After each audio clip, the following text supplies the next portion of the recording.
Eu sou Haroldo Cerávulo Cereza, diretor editorial de Opera Mundi, e está começando mais uma edição do programa Outubro. O presidente Luiz Inácio Lula da Silva inaugurou hoje a 79ª reunião da Assembleia Geral da Organização das Nações Unidas. Em seu discurso, Lula defendeu uma mudança na estrutura atual da ONU, lembrando que ela é praticamente a mesma desde a criação da organização, quando contava com a participação de apenas 51 países. Para Lula, atualmente, com a descolonização e a participação de 193 países, a ONU não está à altura dos desafios do mundo atual. Lula abordou temas como a fome, a crise climática e a existência de dois conflitos com potencial de se generalizar, ou seja, a guerra da Ucrânia e da Rússia e a escalada militar promovida por Israel no Oriente Médio. Sobre este conflito, Lula acusou Israel de transformar seu direito de defesa em direito de vingança. O programa Outubro de hoje analisa o discurso do presidente na Assembleia Geral da ONU. Nossa bancada está formada por Rita Coitinho, socióloga e doutora em geografia, além de especialista em assuntos da integração latino-americana. Suzana Botar, advogada, graduada em Direito pela Universidade de Brasília, mestre em Filosofia e Teoria Geral do Direito pela Universidade de São Paulo e doutoranda pela mesma universidade. Para completar o time, Breno Altman, fundador de Opera Mundi, jornalista e aqui hoje como comentarista das notícias do dia. Obrigado, Breno, obrigado, Rita, e obrigada, Suzana. Vou começar as minhas perguntas sobre a fala do presidente Lula. Em evento prévio à Assembleia Geral, Lula disse que a ONU, quando foi criada, teve força de criar o Estado de Israel, mas hoje não tem coragem de criar o Estado palestino, e que a Organização das Nações Unidas não tem força para decidir. Lula, no discurso de hoje, chamou a ação de 7 de outubro, a ação militar promovida pelo Hamas e seus aliados, de ação terrorista de fanáticos, mas disse ainda que Israel transformou o direito de defesa em direito de vingança. Como vocês avaliam esse conjunto de posições de Lula sobre a situação do Oriente Médio? Rita Coitinho começa. Boa noite, Haroldo, Breno, Suzana, boa noite, José Igor e todo mundo que acompanha aqui o Ópera. Bom, Haroldo, eu avalio que o Lula fica o tempo inteiro tentando se cacifar o Brasil e cacifar o seu governo como um intermediário, né, em todos os conflitos. Em relação ao conflito Ucrânia-Rússia, em relação à questão de Israel. Ele tem feito críticas importantes, críticas contundentes ao genocídio em curso na Palestina.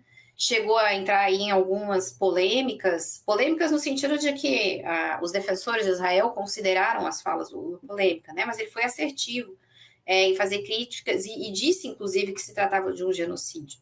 Da mesma maneira, o Brasil apoiou a movimentação da África do Sul no Conselho, na Corte Internacional de Justiça contra Israel. Então, nesse sentido, os posicionamentos, do ponto de vista do discurso, eles não são ruins. Poderiam ser mais assertivos em alguns momentos?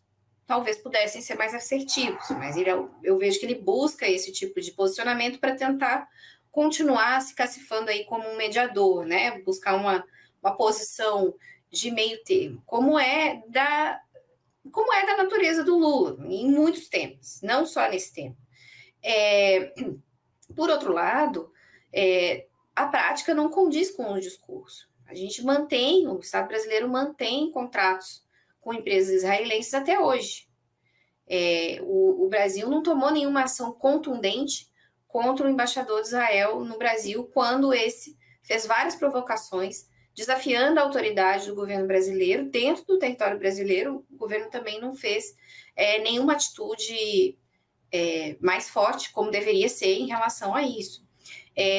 a Polícia Federal do Brasil também prendeu um professor que vinha visitar a família por uma provável pseudo, talvez, quiçá, ligação com o Hamas, né? O que mostra também que não há um direcionamento em relação à condução pelo Ministério da Justiça em relação a essas questões. Então, se por um lado algumas falas do presidente Lula são boas, são importantes e agitam aí o cenário internacional e falam dos crimes contra a humanidade que Israel está cometendo, por outro lado, falta dar um pouco mais de prática e de substância nesse posicionamento que ele coloca.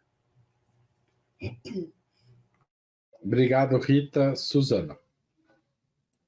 Boa noite, Rita, Haroldo, Breno, José Igor, que está nos bastidores. Boa noite a todo mundo que nos assiste. Bom, eu vou dar uma opinião bem sincera. Eu não gostei nem um pouco dessa declaração do presidente Lula em relação ao Oriente Médio. Eu avalio que houve uma regressão das últimas posições que o presidente Lula vinha fazendo sobre a questão do Oriente Médio. Ele deu uma leve giro à direita, na minha opinião, no conjunto geral desse discurso da ONU, se a gente for comparar com o discurso de 2023. E eu acho que essa declaração sobre a Palestina foi, assim, muito ruim. Tudo bem que ele começou o discurso, a primeira fala, depois dos cumprimentos gerais, a primeira fala do presidente Lula foi dirigida saudando a presença do Estado palestino de uma forma inédita ali na Assembleia da ONU como um membro presente ali, foi muito positivo isso, acho que foi um gesto significativo, mas na hora de entrar na questão política, o presidente Lula teve uma posição muito ruim. Por quê? Porque ele coloca, vamos analisar como ele coloca, né? Como o Haroldo falou, ele diz que o Hamas, né, fez uma ação terrorista de fanáticos, enquanto Israel transformou o direito de defesa em direito de vingança. Então, o que o presidente Lula coloca? Como se o Hamas tivesse acordado um dia de mau humor com o mundo, né, e fosse um bando de lunáticos, ele usou a palavra fanáticos, que eu acho que foi uma palavra extremamente negativa. Acho que se ele quisesse fazer um discurso conservador, ele poderia ter se mantido em terrorista, que é uma expressão que o presidente Lula já utilizou outras vezes, mas colocou como se o Hamas tivesse acordado de mau humor e decidido do nada atacar Israel, apagando todas as últimas décadas de colonialismo, de racismo, de limpeza étnica, de assassinato, de morte de criança, de sequestro de palestinos, de tortura, violência, estupro. A lista, gente, é assim, pega um pergaminho e abre, né? E isso tudo foi colocado como uma ação de fanáticos, e não como uma reação ao que o Estado de Israel vem fazendo. Já Israel, não. Israel usou o direito de defesa. Então, Israel tem o direito de se defender em direito de vingança. Agora está se vingando sobre todo mundo. Mas por que o que Israel faz é direito de defesa e o que o Hamas faz é terrorista, é ato de fanáticos? Israel acabou de explodir pagers matando civis, crianças, numa ação claramente do tipo se a gente pudesse considerar terrorista, não diferenciando civis, não diferenciando militares. Então, assim, por que esse tratamento desigual? Então, na minha avaliação, foi uma declaração muito ruim e achei também que ele foi muito fraco em relação quando ele se manifestou sobre o Líbano. Obrigado, Suzana. Breno Altman.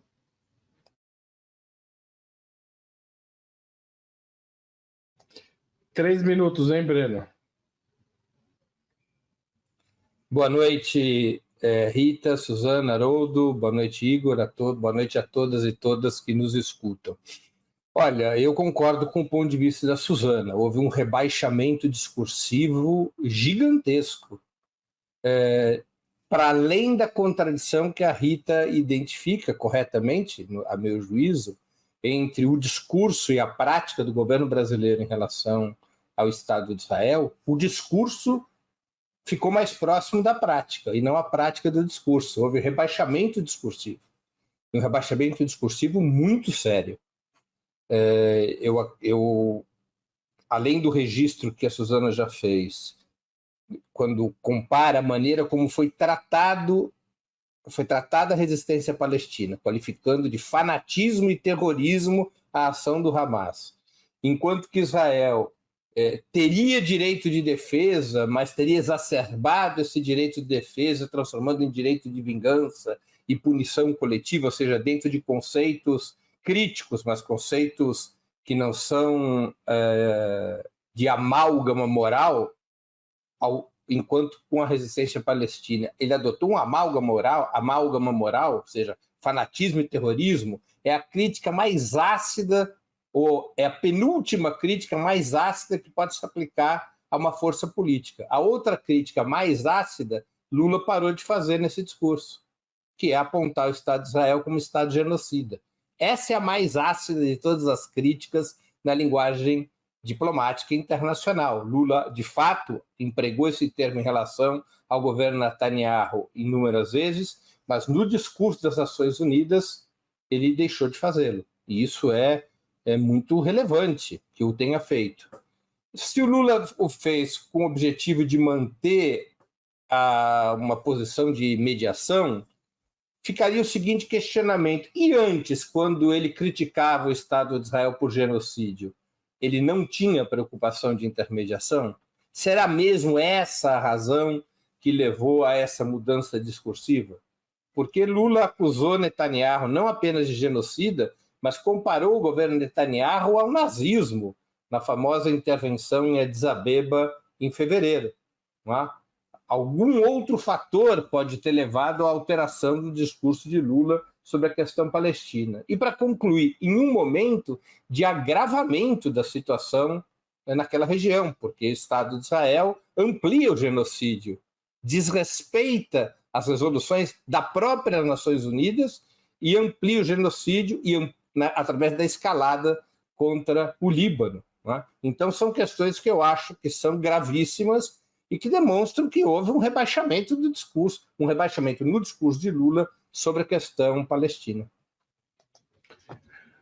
Obrigado, Breno. Lula também trouxe dados sobre a ampliação dos gastos militares nos últimos anos e disse que esse dinheiro poderia ser usado no combate à fome e às mudanças climáticas. Eu vou começar aqui pela fome, que também cresceu de acordo com dados apresentados pelo Lula. A pauta da fome tem alguma chance de se tornar prioritária na ONU? Esse seria um ponto de consenso possível no mundo com tantos conflitos? Suzana. Olha, a pauta da fome, por razões óbvias, ela é muito importante, ela tem uma atenção, sempre teve uma atenção especial do presidente Lula, é uma pauta importantíssima para a esquerda e que o presidente Lula conseguiu avançar muito não vou dizer erradicação, né, mas na retirada de milhões de pessoas da fome no Brasil. Então, é uma bandeira histórica do presidente Lula, eu acho que é óbvio que é relevante. Dentro da ONU, isso é um assunto relevante, existem comissões específicas voltadas para isso e tudo mais. Mas, por mais que seja muito importante esse assunto, é uma questão assim, moral, né?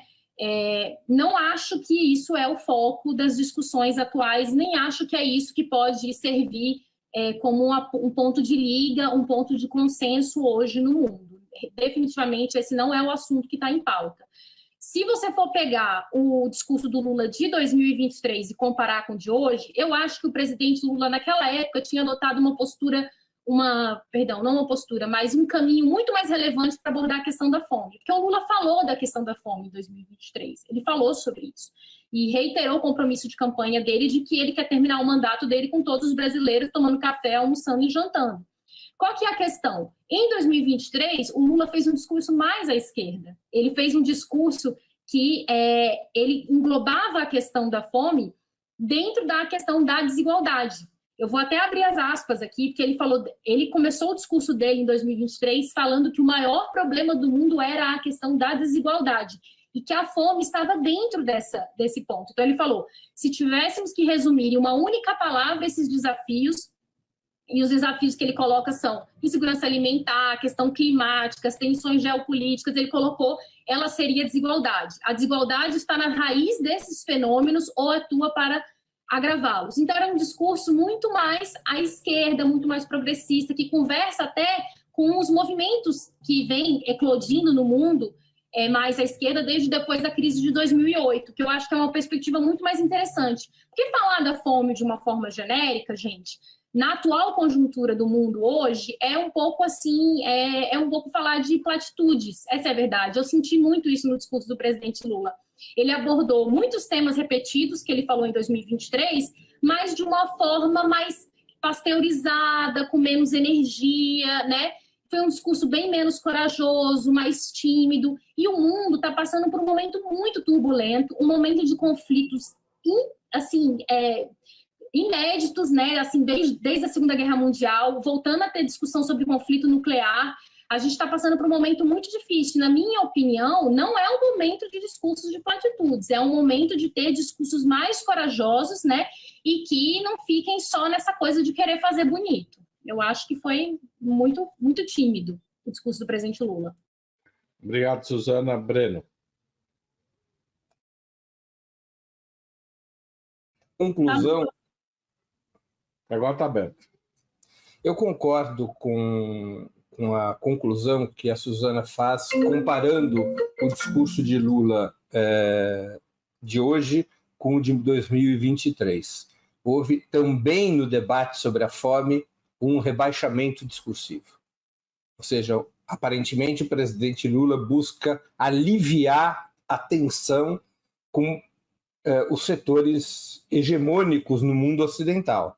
Essa é a única explicação que eu encontro, pelo menos a única explicação de maior peso, para explicar que também na questão da fome tem havido um rebaixamento discursivo. Acredito eu que isso faz parte de um realocamento da política externa brasileira que pode ser notada nos últimos meses. Há um esforço aparente do governo Lula na questão venezuelana, que o Lula sequer tocou, na questão palestina, e também na abordagem da guerra na Ucrânia. Em várias questões, o governo Lula parece estar baixando a bola, buscando reduzir suas tensões com os Estados Unidos e com a Europa. Eu acredito que são sinais que podem nos permitir uma compreensão de que há um reposicionamento da política externa brasileira. Então, aí a discussão é de outro tipo, se esse reposicionamento ele é positivo ou negativo, tá? Mas são sinais de reposicionamento da política externa brasileira. Especialmente nesse momento, o tema da fome não apenas foi abordado de uma maneira mais complacente do que em 2023, como a fome não é o tema central. A guerra é o tema central. Há uma situação periculum in mora no mundo. O perigo é evidente no mundo. E é um perigo determinado pela ação do sistema imperialista liderado pelos Estados Unidos. Não é criado pela ONU. Essa situação é criada por um sistema de poder que tem nome e sobrenome. E que, evidentemente, o presidente Lula evitou citar, ao contrário de outras lideranças que já falaram, como o presidente colombiano Gustavo Petro. O presidente Lula colocou na mesa assuntos de concórdia, não os assuntos de discórdia. E são os assuntos de discórdia os centrais hoje. A busca de consensos no plano internacional faz sentido quando a gente vive um período relativamente pacífico, um período de aproximações, de despolarização. Quando o mundo se polariza e essa polarização se radicaliza, as discórdias são muito mais importantes do que as concórdias e tem que se buscar soluções para as discórdias. As soluções, o genocídio do povo palestino em Gaza é uma discórdia que tem que ser enfrentada porque é a questão central do cenário internacional, assim como a guerra na Ucrânia. E esses temas tiveram um tratamento ambíguo e eu diria até lateral no discurso do presidente Lula. Acho que pode ser um sinal de mudança da política externa. Rita Coutinho. Então, eu não acho que o discurso da fome não pode ter eco na ONU. Muito pelo contrário. É claro que vai ter eco. Quem pode ser contra acabar com a fome? Ninguém é contra acabar com a fome. Essa que é a grande questão. Então, o discurso, e aí concordando com o Breno e com a Suzana, o discurso do Lula, ele se rebaixa no sentido de que ele não enfrenta mais as temáticas candentes, né? Ele não aponta a razão da fome e faz um discurso contra a fome. Pouco antes da Assembleia Geral, teve o lançamento do Pacto para o Futuro, né? Que foi um documento aí com 56 pontos, em que a maior parte dos países presentes concordou com o documento, alguns poucos não assinaram, ali liderados pela Rússia, inclusive, acho que foram 9 que não assinaram, porque houve uma recusa de deixar textual no Pacto para o Futuro a questão da não intervenção em assuntos internos aos estados. O documento menciona a autodeterminação, mas não menciona a não intervenção. E por essa razão, a Rússia não assinou, a Coreia do Norte, mais alguns países que eu não lembro agora de todos. E o que diz o Pacto para o Futuro? Fala de erradicação da fome, mas não fala de erradicação da fome no sentido de uma mudança de modelo. Fala em minimizar impactos. Fala de uma arquitetura financeira nova, uma reconstrução... Nova não, uma reforma da arquitetura financeira, ou seja, mantém o FMI, o Banco Mundial, na ponta da arquitetura financeira, essa, né? O que nós já temos, uma mera reforma, para quê? Para financiar justamente a questão do combate à fome e a questão climática, que aparece no Pacto para o Futuro como uma grande questão a ser enfrentada com urgência. Então, o discurso do Lula na ONU, ele é um discurso consensual. A questão que fica posta é: precisamos de discursos consensuais? Esse que é o problema. O presidente Lula, ele tem tido essa postura que ele tem na ONU dentro do Brasil também. Os temas candentes não são mais enfrentados. São sempre discursos com platitudes. Nós vamos combater os incêndios, nós vamos combater isso, nós vamos combater aquilo. Mas, de fato, algum tipo de medida para haver uma consequência daquelas medidas que estão sendo apontadas, aquelas necessidades, não estão acontecendo. Não está acontecendo por uma série de fatores que a gente não tem tempo de analisar aqui. Mas eu acho que repete-se essa postura que o Lula vem tendo no plano interno, também no plano internacional. Então, para responder a tua pergunta, sim, eu acho que na ONU reverbera bem o tema do combate à fome. A ONU tem a FAO, tem uma série de mecanismos para essa questão da fome. A questão é que minimizar a fome e não extinguir o modelo que, de fato, causa fome no mundo. E aí isso é um debate que jamais vai ter espaço na ONU, ou pelo menos só quando o mundo mudar muito, né, para além do que a gente tem hoje. Obrigado, Rita. Eu vou passar a terceira pergunta. Lula falou também sobre a necessidade de uma reforma da Organização das Nações Unidas, uma reivindicação antiga do Brasil, mas é um tema, especialmente do Conselho de Segurança, né, a reforma, mas o tema enfrenta a resistência de outros países, inclusive da China. É possível reformar a ONU para melhor no presente momento? As falas de Lula sobre esse tema têm alguma perspectiva de resultar em algo concreto? Breno Altman, você começa essa. Olha, eu creio, antes de mais nada, que a abordagem é complicada. Não é a ONU a responsável pela crise que o mundo está entrando. Não é a institucionalidade internacional responsável. O mundo está entrando numa situação de risco de guerra, numa situação de colapso ambiental, numa situação de crescimento da desigualdade e da miséria, por conta do sistema imperialista liderado pelos Estados Unidos. Não é a reforma da institucionalidade internacional que vai resolver isso, é o combate aberto ao sistema imperialista liderado pelos Estados Unidos com todas as letras.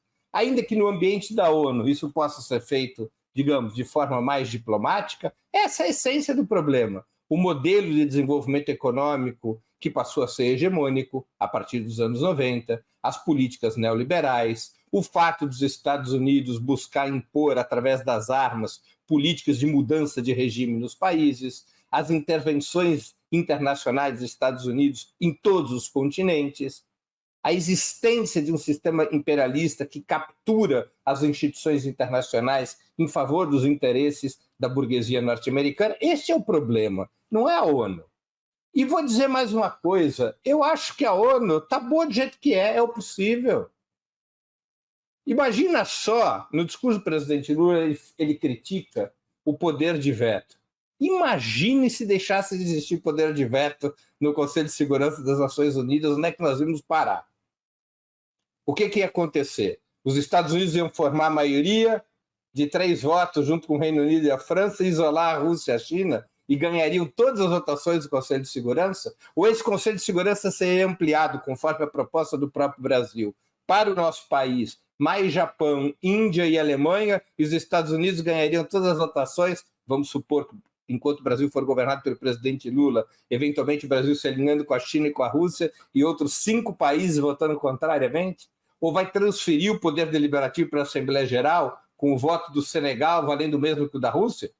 Ou com o voto de Luxemburgo valendo a mesma coisa que os Estados Unidos? É evidente que essa reforma é uma fantasia numa noite de verão. Ela não vai acontecer. A ONU só pode existir por um pacto, e esse pacto é o único que sustenta a existência da ONU. As potências vitoriosas na Segunda Guerra Mundial e que possuem armas nucleares é que constituem o núcleo dirigente da ordem internacional. E esse núcleo dirigente, para que evite a formação de maiorias que rompam a ONU, tem que ter o poder de veto.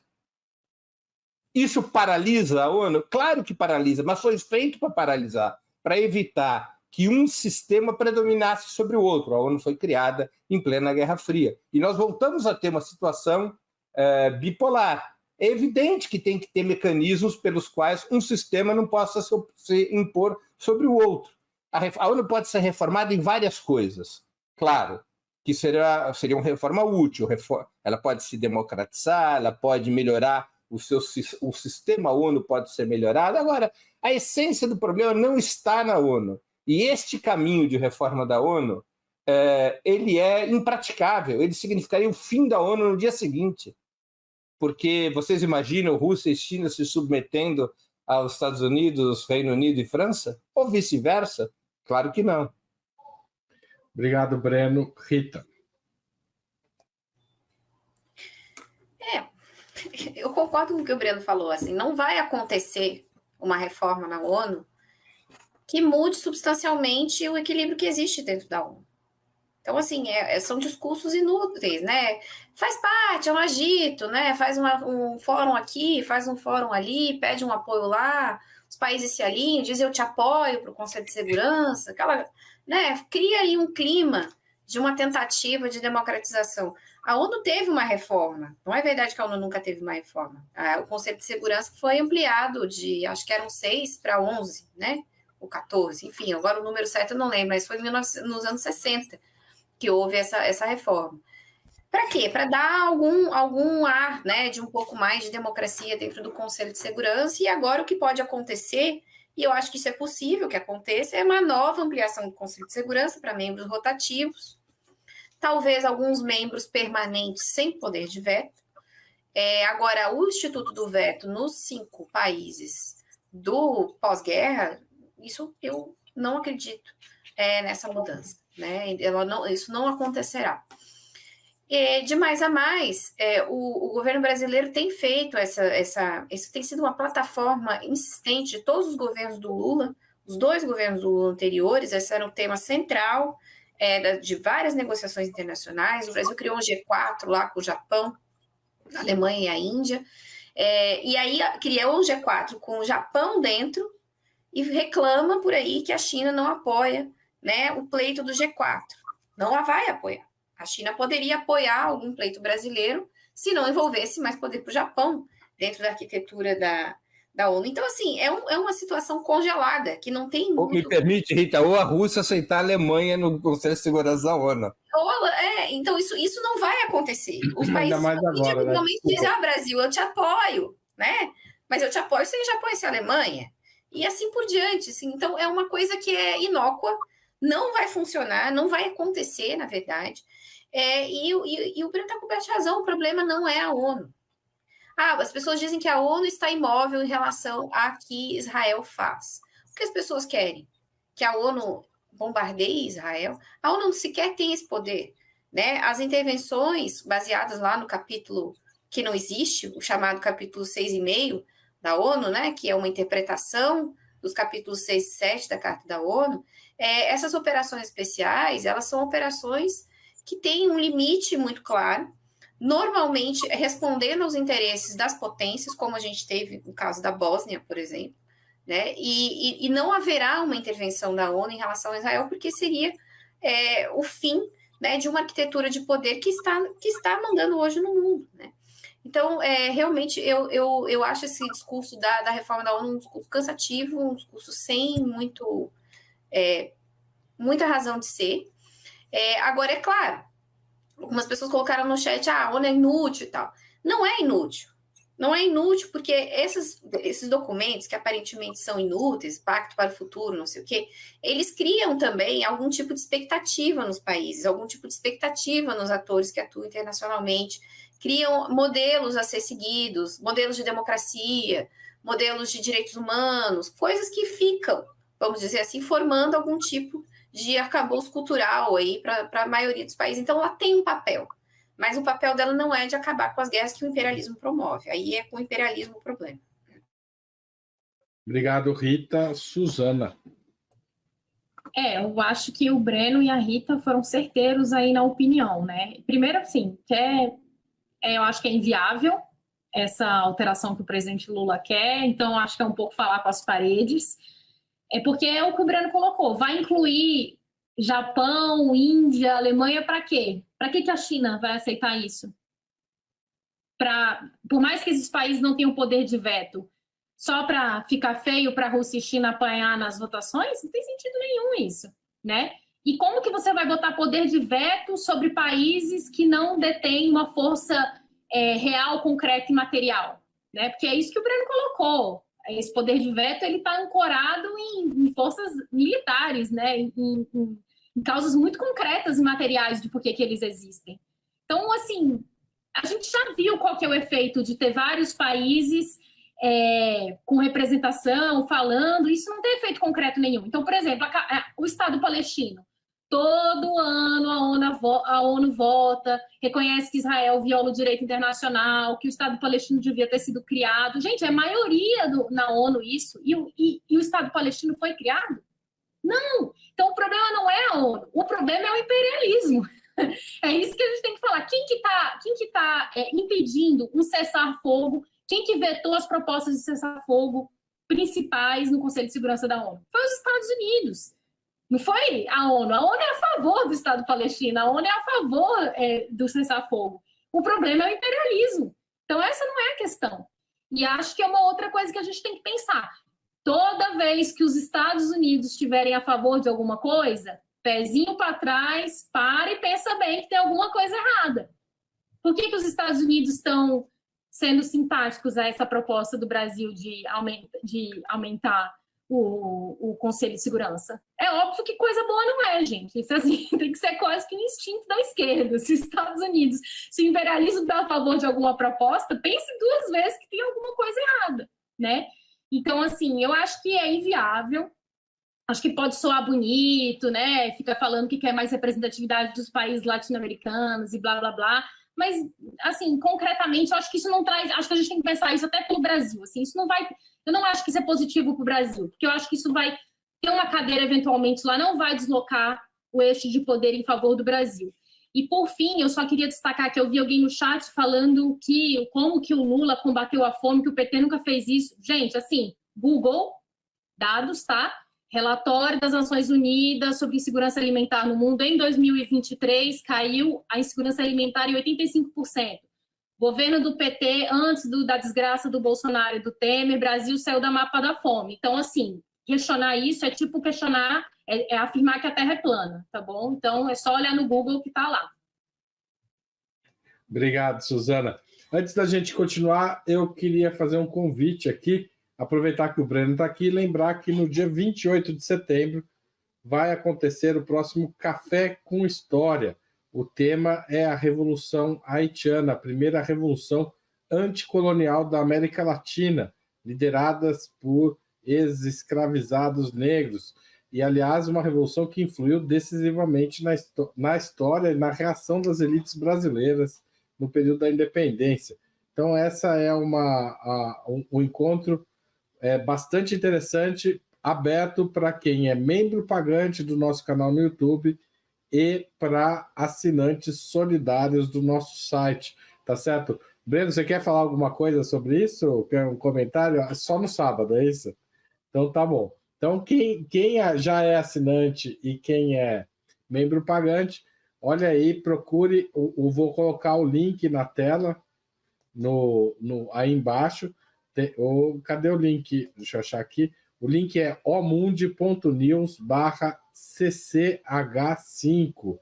Vou jogar aqui na nossa. As vagas são limitadas e o prazo para inscrição está acabando. Quem quiser participar tem que fazer agora, tá certo? Lembrando também que quem apoia o jornalismo de Ópera Mundi ajuda a construir um ambiente midiático mais democrático, mais amplo e que a gente discute os temas de uma forma diferente do que acontece na grande imprensa. Hoje nós tivemos 4 novos membros pagantes, tá certo? A Flávia Virginia Mello, Joque Sil, Werner Piana e Maurício Correia. Muito obrigado a vocês 4 que passaram a fazer parte aí da comunidade de membros pagantes do Ópera Mundi. Já tivemos 3 superchats, 2 já foram para a tela, agora tem mais um do Gabriel Novaes, que afirma: se os Estados Unidos, França e Rússia, Reino Unido estão de lado, eu estou do outro. Tá certo? Vou passar para a 4ª pergunta de hoje. Como vocês avaliam a abordagem de Lula em relação ao conflito Rússia e Ucrânia? O presidente disse que nenhum dos dois lados mostra interesse em negociar, mas que mesmo assim Brasil e China vão insistir em apresentar sua proposta de paz na sexta-feira. Essa iniciativa pode ser bem-sucedida, Rita Coitinho? Aliás, foi tema do Outubro de ontem. Quem quiser assistir, tem um programa inteiro sobre isso. Obrigado. Então, essa proposta, pelo que eu estive lendo, vai ser discutida pelo conjunto dos países do Sul Global na sexta-feira, né? Me parece. Isso pode ser interessante no sentido, né, de uma sinalização para a Rússia, né, de quem são os países aí que estão se colocando para apresentar propostas. O Brasil e a China já apresentaram uma proposta há um tempo atrás, o Zelensky se recusou, né, era uma proposta até bastante realista, era simplesmente o congelamento do conflito, né, o cessar-fogo imediato, não expansão dos territórios, e não reescalonamento da guerra em determinados setores, né, o Zelensky recusou.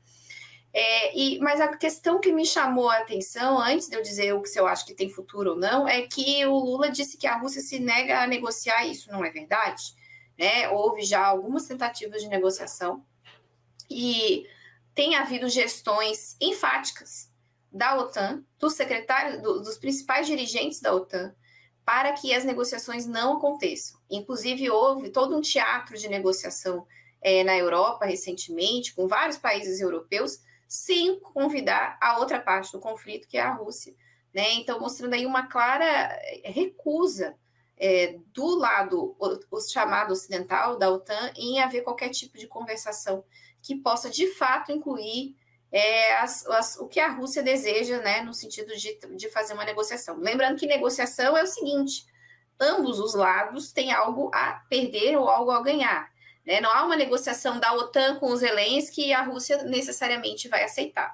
Se isso a Rússia não querer negociar, aí pode ser que o presidente estivesse certo, né? Então, eu acho que essa fala dele também foi uma fala que não foi muito bacana.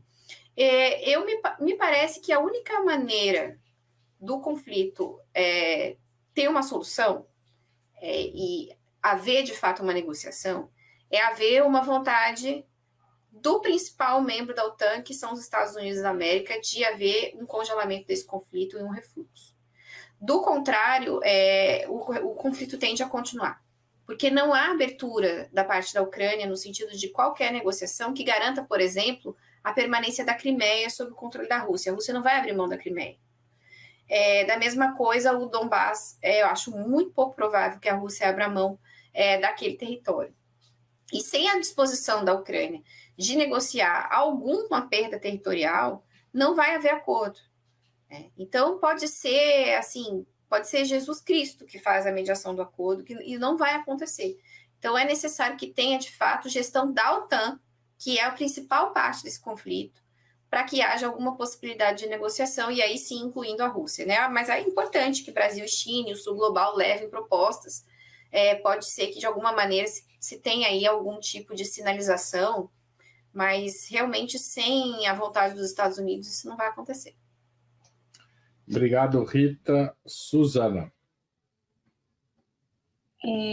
Bom, eu também vou ser bem sincera, eu também não acho que foi uma abordagem boa do presidente Lula ao citar o conflito entre a Rússia e a Ucrânia, porque como a Rita muito bem colocou, não é verdade que uma das partes não tem disposição de negociar. Isso não é verdade. Já se tinha chegado quase a um ponto de assinatura de um acordo de paz e, como a Rita colocou, por pressão dos Estados Unidos, esse acordo foi recuado. A Ucrânia e a Europa organizam uma discussão sobre paz que não traz uma das partes. Então, quem de fato não quer negociar? Quem de fato não está interessado em conversar? Isso não é verdade. Então, eu acho que, novamente, o presidente Lula adota uma postura...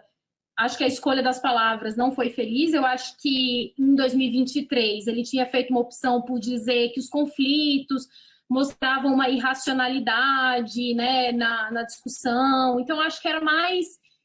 havia outras formas de fazer uma crítica ao fato do conflito não avançar, né? Então, eu acho que também não foi uma posição boa. Mas eu avalio como positiva a proposta do governo brasileiro apresentar com a China uma proposta de paz. Eu acho que vem de um lado que está muito mais ponderado do que a posição europeia, que é do tipo classificar Putin como o novo Hitler, como que ele quer invadir a Europa, porque é impressionante o descolamento dos discursos das lideranças europeias sobre esse conflito, né? São mentiras atrás de mentiras. Putin quer invadir toda a Europa. Falso, isso não é verdade. Putin é uma nação imperialista. Falso, isso também não é verdade. Então, a gente vê que a China e Brasil, pelo menos, têm uma posição um pouco mais racional e um pouco mais lúcida sobre esse assunto. Mas, como eu disse, eu não acho que o presidente Lula adotou, não achei que foram palavras muito bem escolhidas. E me preocupa isso, porque, como o Breno falou, eu estou um pouco curiosa para entender o porquê desse giro, desse discurso, esse rebaixamento no discurso do presidente Lula. Dados os últimos encontros que o Brasil teve, né, com a França, de Macron, com Biden, enfim, me parece essa tentativa de fazer um encontro mundial dos países contra o extremismo, contra movimentos antidemocráticos, me parece que há, de fato, um reposicionamento do Brasil. E eu acho que é um posicionamento ruim, porque o Brasil está ficando do lado daqueles países que estão em franca decadência na organização mundial e não apresentam perspectivas positivas para o mundo, né, para a convivência entre os demais países do mundo. São países que são belicistas, que apoiam o genocídio, que apoiam guerras, que apoiam o conflito na Ucrânia. Então, me preocupa muito esse giro da posição do presidente Lula e esse rebaixamento no discurso. Breno Altman. Olha, eu acho positiva a iniciativa brasileira e chinesa de apresentar um caminho para a paz na Ucrânia. E eu acho que essa iniciativa, se nós a analisarmos, e também o discurso do presidente Lula, eu acho que nós vamos encontrar pistas sobre o que está acontecendo com a política externa e por que ela tem esse caráter pendular, não é? Eu acho que existe uma aposta na diplomacia brasileira de colocar o Brasil tentando atrair para isso tanto parte dos países do Sul Global quanto governos europeus e o próprio governo norte-americano, o Partido Democrata, para uma espécie de campo do meio da polarização, como se a polarização entre os Estados Unidos e o sistema imperialista liderado pelos Estados Unidos e, do outro lado, o campo anti-imperialista liderado por Rússia e China, como se essa contradição não passasse pelos governos sociais-democratas europeus, como é o caso da Alemanha, por governos sociais liberais, como é o caso da França, ou que não passasse pelo governo do Partido Democrata nos Estados Unidos. E essa seria a lógica, ou seja, você tentar criar um campo do meio que ajudasse internamente ao combate contra o bolsonarismo, é um aceno para uma aliança que internamente ajude a combater o bolsonarismo, é a lógica da Frente Ampla, é a permanência da tática de Frente Ampla, e do ponto de vista externo, essa ideia conceitual, já expressada e defendida por Celso Amorim, que é a ideia do não alinhamento ativo, né? Então, isso explica por que o Brasil ele vai adotando posições que evitem colocar o país num campo determinado, gerando eventuais rupturas com outro campo. Mesmo o governo brasileiro tendo claro que, do ponto de vista econômico, seus interesses já se deslocaram principalmente para o lado do campo liderado pela China, pelo campo dos BRICS, mas em termos geopolíticos o Brasil tenta ainda manter essa aposta no não alinhamento. Eu acho que é uma aposta condenada ao fracasso. Não existe espaço para o não alinhamento. É diferente do que a Guerra Fria.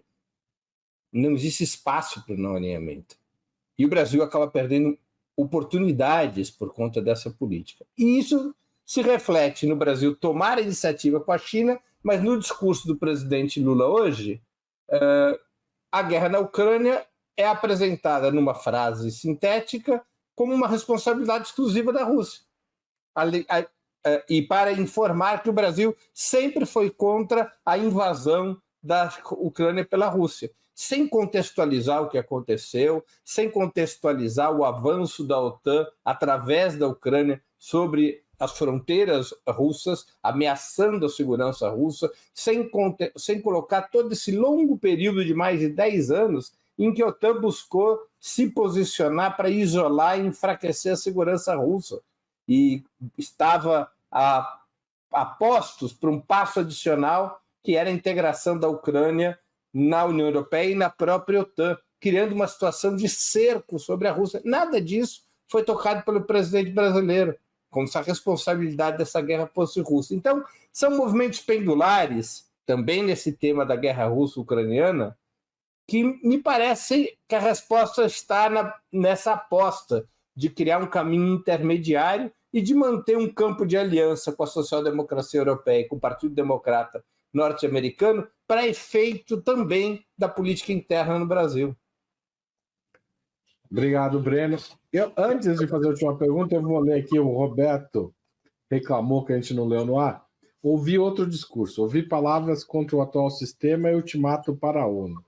Clamou por representatividade do Sul global e apontou sim os responsáveis pela fome, o império e a indústria da guerra. Tá certo? Eu vou aproveitar esse comentário do Roberto para perguntar para vocês se vocês assistiram o discurso do Gustavo Petro, presidente da Colômbia.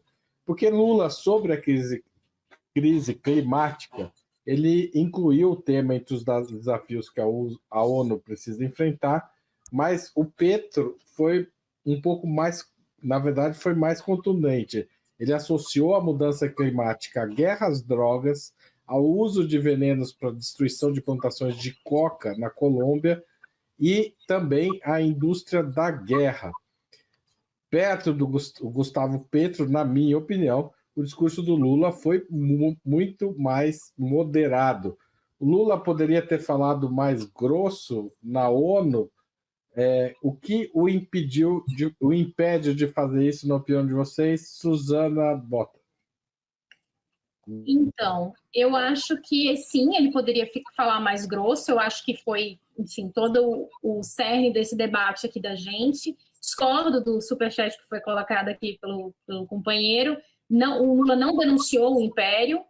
O Lula retirou a palavra até neoliberalismo do discurso que ele foi condenado em 2023. Foi um discurso, como eu falei, muito mais pasteurizado, muito mais genérico, falando da figura dos super ricos, dos bilionários, que eu acho que é um pouco um discurso errático que a esquerda tem feito, né? Então, a esquerda está fixada nessa ideia de que os grandes vilões do mundo são os bilionários. Então, o que faz, por exemplo, a esquerda achar que o maior inimigo do mundo, a pessoa mais poderosa do planeta Terra, é o Elon Musk, que não é. Tá? Assim, o Elon Musk é o... Vou informar, não é. É o poodle dos bilionários lá. Está entre os mais bilionários, mas ele é um cara que está fora do círculo ali dos poderosos. É só a gente ver a distribuição de dinheiro nas campanhas dos Estados Unidos. Quem está recebendo mais dinheiro? Isso é um critério muito objetivo para a gente avaliar? Os democratas estão recebendo muito mais dinheiro que os republicanos. Tá? Não é o Elon Musk que está comandando o imperialismo mundial, gente, não é. Então, acho que esse discurso genérico de falar dos bilionários, da fome, da pobreza, sabe? Eu acho que é um pouco isso que o Breno colocou, que o Lula fica tentando ficar no meio termo, ficar entre lá e cá, que cada vez existe menos e que cada vez tem menos sentido. Então, por exemplo, nessa questão de Gaza, como é que você vai fazer um equilíbrio entre um genocídio e um ataque da resistência palestina? Ainda que o Hamas tivesse feito tudo isso que o que falou, fosse um bando de fanático terrorista, isso justifica o genocídio? Justifica você dizimar um povo? Não, então não existe posição de equilíbrio. A única posição real possível é condenar de uma forma, assim, sem tapas na língua, o que está acontecendo em Gaza. E, gente, assim, eu vi, não cheguei a ver o discurso do Petro por inteiro, eu vi o começo, mas eu vi o discurso do Erdogan, vi outros discursos, todos, a maioria de qualquer dos presidentes razoáveis que foram lá, foram até mais incisivos que o presidente Lula na questão de Gaza. Foram mais, condenaram o de Gaza. Então, não existe posição de equilíbrio. Na questão da Rússia e da Ucrânia, como se equilibrar nessa situação? Assim? Então, eu fico bastante preocupada, porque eu acho que a gente caminha para um lugar no mundo que não há mais espaço para isso. E sobre essa questão ambiental, eu também tenho um pouco de preocupação, porque, mais uma vez, vamos observar como o imperialismo está tratando essa questão ambiental, tá? Então, assim, a gente tem que parar de encarar a questão ambiental só como do tipo, todo mundo no mundo tem que parar com as produções de utilizar emissões de CO2, quando esses países são super hipócritas, continuam utilizando o petróleo, fazendo exploração absurda do meio ambiente e querem botar na conta do Brasil e na conta dos outros países em desenvolvimento resolver a questão climática. A gente não pode desvincular a luta pelas adaptações à questão do clima da questão do imperialismo também. Porque senão é o Brasil que tem que renunciar ao petróleo, o Brasil que não tem que explorar o petróleo e os outros países que continuam lá. Então, esse discurso genérico ambiental que a gente vê na boca da Faria Lima e da Globo, esse discurso ambiental também não nos serve. Então, eu também não acho que o discurso do Lula foi um discurso positivo nesse ponto. Né? Não basta falar da questão ambiental, a questão ambiental também tem que estar atrelada à questão da luta do imperialismo no mundo. Obrigado, Suzana. Breno. De Petro foi bem mais assertivo que o de Lula, especialmente na questão palestina. Petro colocou as coisas no seu devido lugar, ao identificar Netanyahu como um criminoso. Segundo lugar, ao combater a aliança dos Estados Unidos com Israel no genocídio ao povo palestino e a exigir, em termos contundentes, soluções. Lembremos que a Colômbia fez sua lição de casa e rompeu relações com Israel. Tá? Então, o Brasil, no que diz respeito à questão palestina, já estava numa posição menos assertiva que a Colômbia, e também isso também fica evidente na comparação dos dois discursos nas Nações Unidas. Né? Eu acho que o discurso do Petro ele apontou responsabilidades, claramente apontou responsabilidades, colocou o dedo, apontou o dedo para quem são os responsáveis pelo genocídio e pôs as coisas, digamos, em termos mais claros. O presidente Lula, repito, fez uma opção por rebaixar o seu discurso. essa é uma opção calculada. Não pode ser, não é um erro no sentido de alguém escrever um discurso ou o presidente ler um discurso mal feito.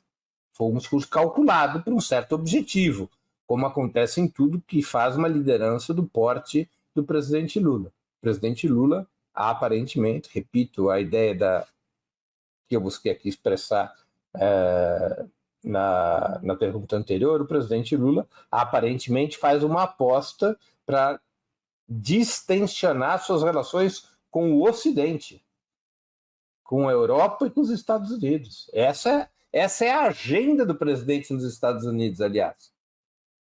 Vamos olhar para a agenda do presidente nos Estados Unidos. Né?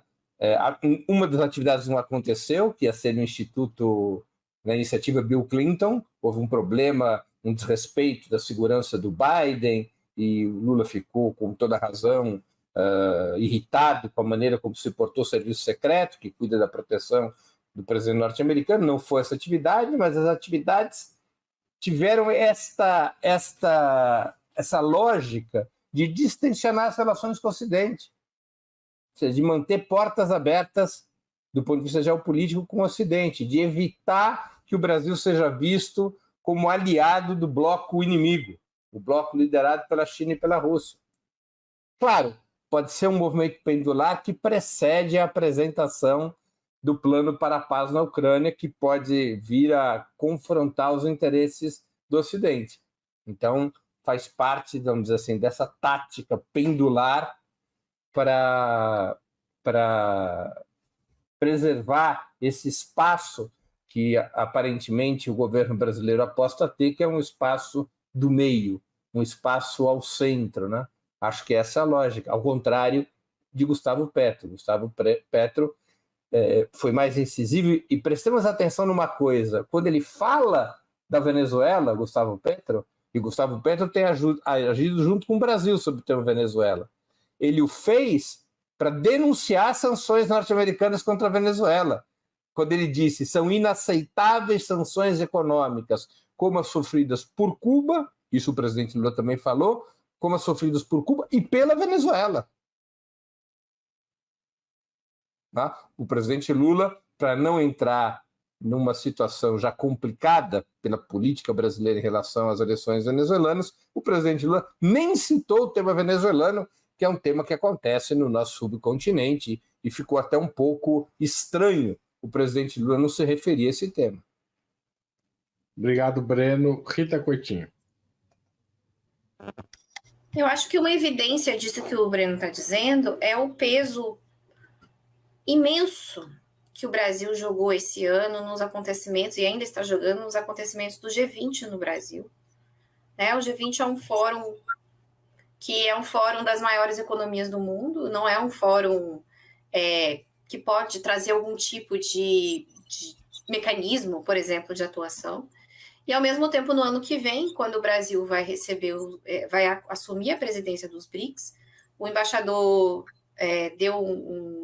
Saboia, eu acho, deu uma entrevista na Fórum dizendo que ano que vem o Brasil preside os BRICS, mas vai tratar dos BRICS só por metade do ano.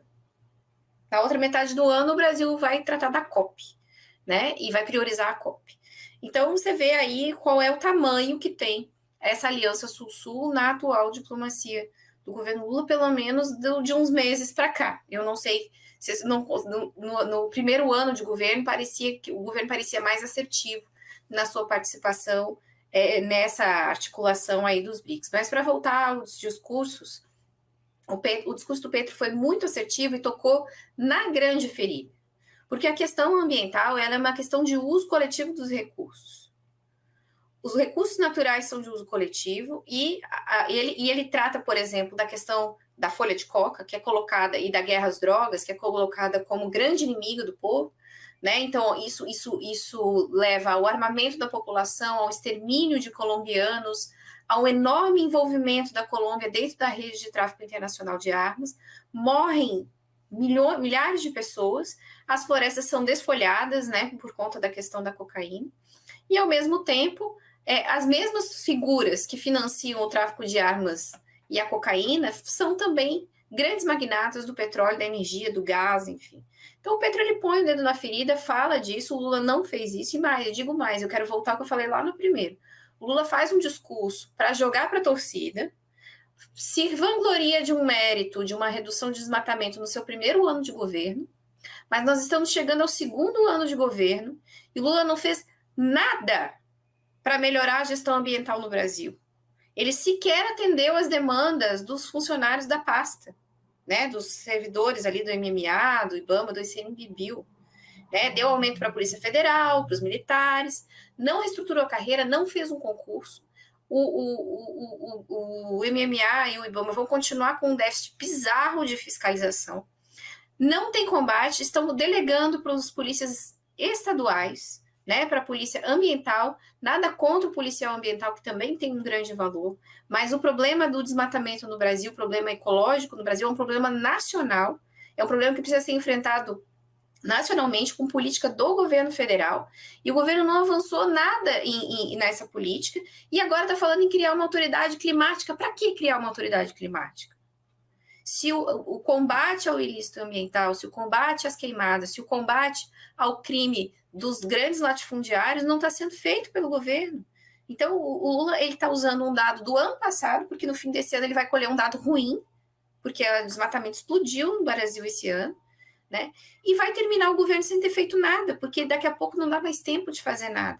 Então, realmente, o problema do Lula, além dessa questão da tentativa de ficar no meio, me parece, é esse imenso vazio que há entre o discurso, que às vezes é até bonito, né, e a prática. A gente está, na prática, todo o Estado brasileiro, toda a estrutura do Estado brasileiro é refém do arcabouço fiscal, né, e o Brasil não vai conseguir avançar em praticamente nenhuma questão, porque está engessado com cortes orçamentários e tal. Então, assim, se o governo realmente quer combater a crise climática, ele precisa estruturar o Estado para isso, e não fez nada para isso.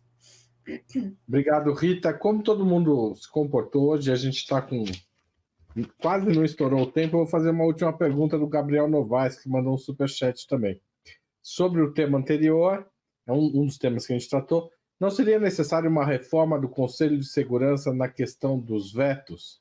Talvez decisão por maioria, como acontece em colegiados, pois da forma como funciona, a impressão que se tem é que não há eficácia. Vou dar 2 minutos para cada um de vocês responder esse, para a gente também não ficar até muito mais tarde. Não, esse daí não, deixa esse. Breno Altman, você começa essa questão.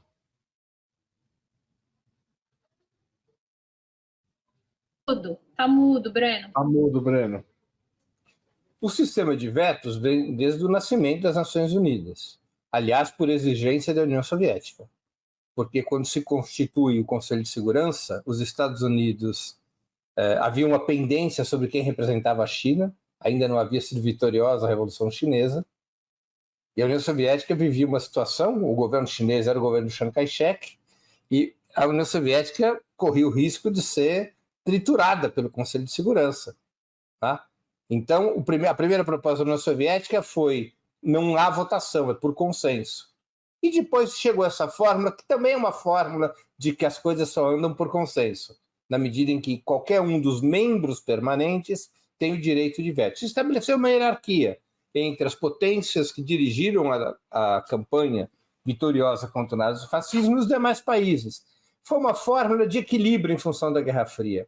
E é uma fórmula, num mundo confrontado, bastante razoável. Ela não é uma fórmula equivocada. Imagina, eu vou dar aqui novamente o exemplo para responder o Gabriel Novaes. Imagine se fosse por maioria as decisões do Conselho de Segurança. A Rússia e a China hoje estariam sempre derrotadas.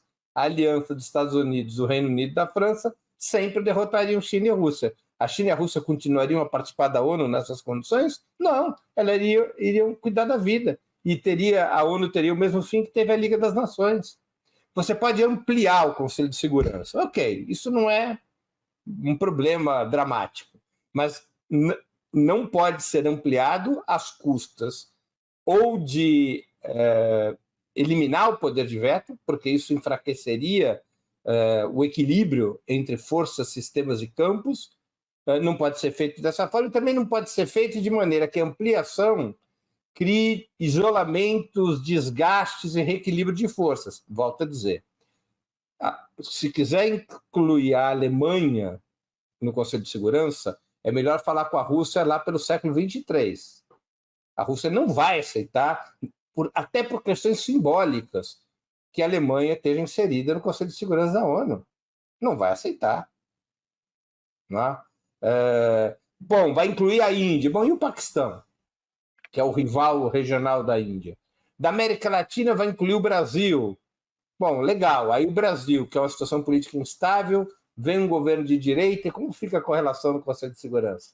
Então, essas coisas têm que ser muito bem vistas. Como não há solução real para os problemas, a melhor solução é ficar onde está.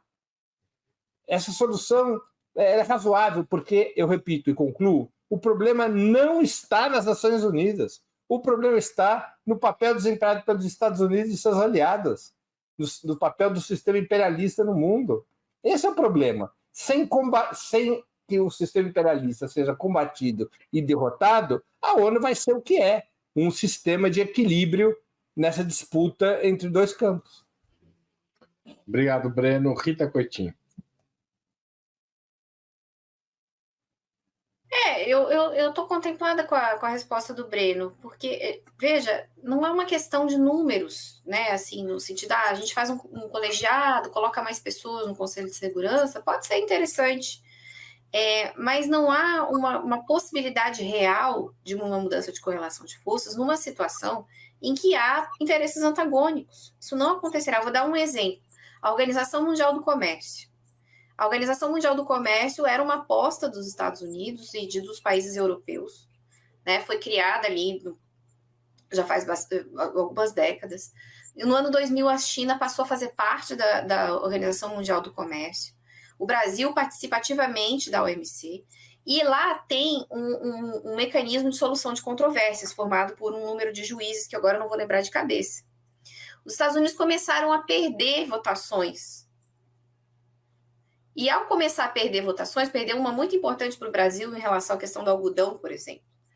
O que os Estados Unidos fizeram? Chegou a hora deles indicarem um juiz para compor o organismo de solução de controvérsias e eles não indicaram. A OMC está paralisada e não vai funcionar. Não vai funcionar enquanto eles não tiverem garantias de que os seus interesses comerciais serão defendidos pela OMC. Então, assim, as organizações, elas funcionam enquanto os países têm algum tipo de espaço de atuação, e esses países com mais poder, com excesso de poder, vamos dizer assim, podem ter, de alguma maneira, alguma garantia de que seus interesses serão respeitados. Do contrário, eles saem dos fóruns.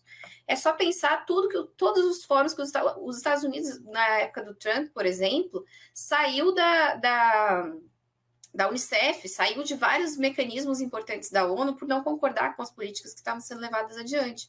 Então, o problema, o Breno resume muito bem nessa frase, o problema não é a estrutura da organização internacional.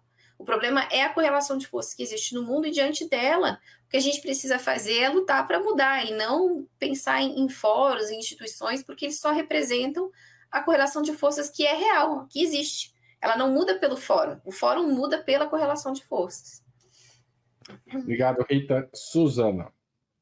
Bem, eu estou super contemplada pelas duas respostas do Breno e da Rita. Eu acho que foram bem completas, no sentido de que não, assim, não é essa reforma no Conselho, e eu não vejo até, inclusive, em que medida isso favorece concretamente o Brasil, assim, sinceramente. Nos alinhar ao imperialismo, ter mais vitórias no Conselho de Segurança da ONU de pautas pró-imperialistas favorece o Brasil? Eu acho que não. Então, assim, não acredito que seja esse o ponto. Eu vou aproveitar esses segundos finais aqui, vou dar um golpinho e vou responder aqui uma outra pergunta que alguém colocou aqui no chat, perguntando, isso é um discurso, gente, que aí prestem atenção, porque a imprensa liberal tem repetido muito e está na boca aí daquela crítica que eu fiz em relação a adotar um discurso ambientalista desvinculado de uma análise das relações de poder no mundo, de como o imperialismo trata essa questão. Essa afirmação de que é contraditório o Brasil explorar petróleo e dizer que é a favor do clima e que isso é hipócrita e que isso é errado. Gente, não é, tá? Eu acho que a gente precisa ter uma noção muito clara de que apostar na transição energética, que apostar em matrizes de energia limpa, que apostar nessa transição, isso é um caminho que o Brasil tem que adotar e que acho que está no discurso do presidente Lula, até no discurso do ministro Haddad. Agora acontece, gente, que a gente tem que ser realista também. Primeiro, não há nada no mundo que indique hoje que haverá uma abdicação da exploração e do uso do petróleo no mundo. Não há nenhum sinal de que isso vai acontecer. Então, imaginem só o Brasil abrir mão do petróleo, que é hoje o que financia programas como Bolsa Família, investimento, PAC, em nome de uma transição energética que está não sei quantos mil anos de distância da gente, para a gente ficar pagando de bonito, enquanto os Estados Unidos continuam explorando o petróleo. Isso, a meu ver, isso é um discurso que é de interesse do imperialismo, que é tirar a possibilidade do desenvolvimento dos países emergentes em nome de um discurso ambientalista. Então, acho que a gente tem que tomar muito cuidado com isso. Acho que a gente não tem que caminhar nesse sentido de dizer que é contraditório. Não é. O Brasil tem uma matriz energética limpa e, acho que como a Rita colocou aqui, a maior fonte de emissão de CO2 no Brasil não é petróleo, é desmatamento. Então, seria muito mais interessante para o Brasil investir no fim do desmatamento ilegal do que a gente desmontar a nossa produção de petróleo, que é o que hoje é um dos sustentáculos do desenvolvimento nacional. Não tem SUS, não tem Bolsa Família, não tem nada disso sem Petrobras, sem exploração do petróleo hoje no mundo. E a transição energética ainda não aconteceu, gente. A gente precisa ainda e vai precisar por alguns bons anos. Tá certo. Obrigado, Suzana. Obrigado, Rita. Obrigado, Breno. Obrigado a você que compartilhou, assistiu. Lembrando que esse programa também vai para o podcast. Então, você que está ouvindo nas plataformas de podcast, pode fazer um pix para a gente, apoia@operamundi.com.br. Obrigado e até mais. Valeu, gente.